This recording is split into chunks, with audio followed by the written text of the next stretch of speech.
everyone, welcome back to ToribashTakeOVer. This is HXCBBQIMO or Hacks here, and today I'm going to reveal my first top 5 list.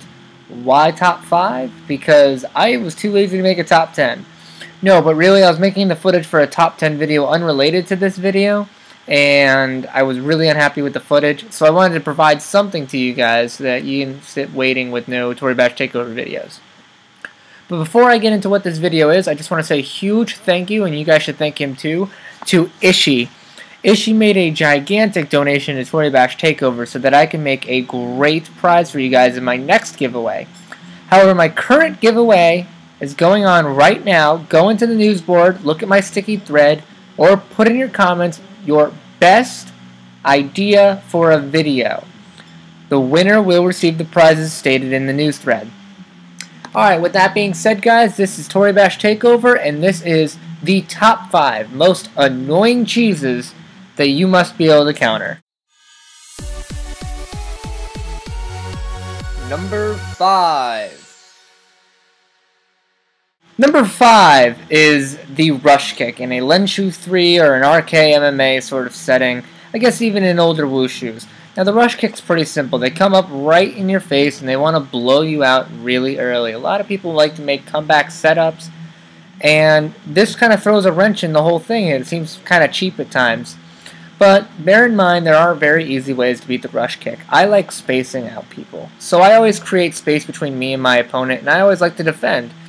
Because I'm a defensive person, so if I don't do this, I'm doing a noob clap. I'm doing what I can to make sure I am not in a vulnerable position in RK MMA, or in Lenshu 3, or in Lenshu 3NG. Either way, rush kicks are a huge annoyance, but you can beat them so long as you create spacing and don't make yourself too vulnerable in the first 2 turns. Number 4.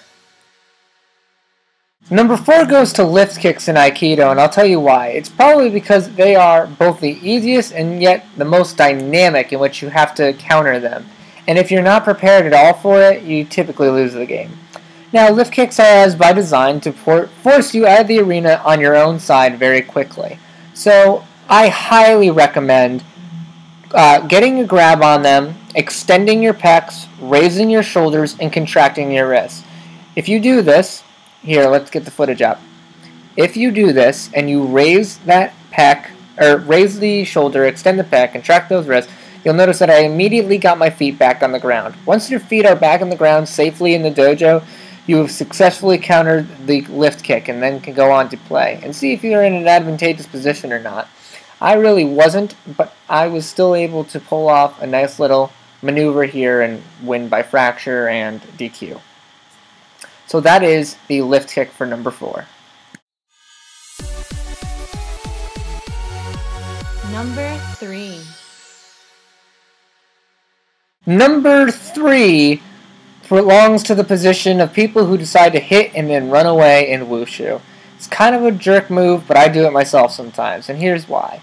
It's because wushu by design should both have a dojo and definitely not have a dojo. And let me tell you what I mean by that. Wushu deserves a dojo so that you don't run away and you make the striking mod more competitive. But at the same time, some of the best wushu matches that ever exist because you're allowed to flow with your opponent and stay close to one another, even if that means you would have left a virtual dojo. However, the best way to beat someone that you think is a runner like Flying Monk is to simply not let them get ahead. And when they do, rather than rage, rather than fear the worst, focus on your comebacks. Being able to move quickly and effectively will always make you the better player, and if you move fast enough, you can catch them again. So that is why the number 3 spot goes to hit and runs in wushu. Number 2. Number 2 on this spot goes to Tekion's snap kicks. And if you don't know what a snap kick is, basically it's a kick that's supposed to come out on the second turn or 20 frames into your Tekion to basically win the game for you. It is a cheese, it is annoying, and it is very easily countered compared to some of the other cheeses on this list.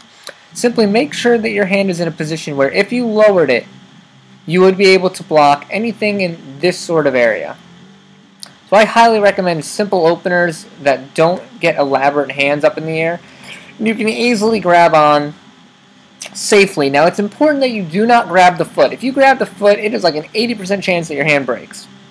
And most optimally, if you can manage to do it, put a grab on the knee joint. If you grab the knee joint and they extend the knee joint, their knee to foot will fall off, and they will be without any striking leg on that side.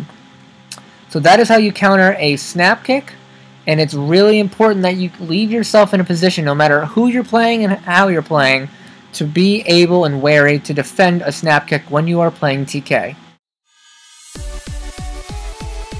And finally, your number 1. Number 1 is something you probably expected. It is the most hated move in all of Toribash. It is most complained about by almost every single person. It is the shovel in Aikido. And let me explain to you why the shovel in Aikido is not a game-breaking move.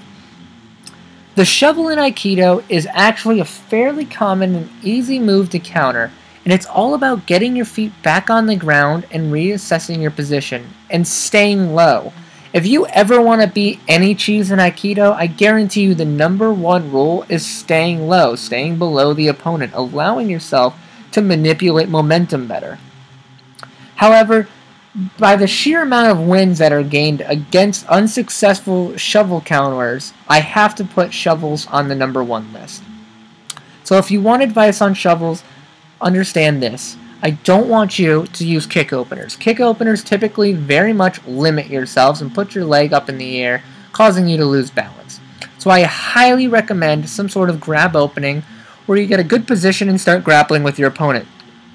Mine was a simple clap, but once I noticed that he was shoveling, I kind of twisted my body hoping I could get a fracture on the shoulder. And it looks like I just missed that. However, I didn't fear. I raised my shoulders a bit. I kind of did what any lift kicker would do so that I could get positioned back myself. And wouldn't you know it, swift of the body changes the torso, and I'm below him. He's out of the dojo. And that is the number 1 cheese that you have to be able to counter in Toribash. Thanks a lot for watching Toribash Takeover, guys. This is HXCBBQIMO. If you have any questions, please leave a comment down below.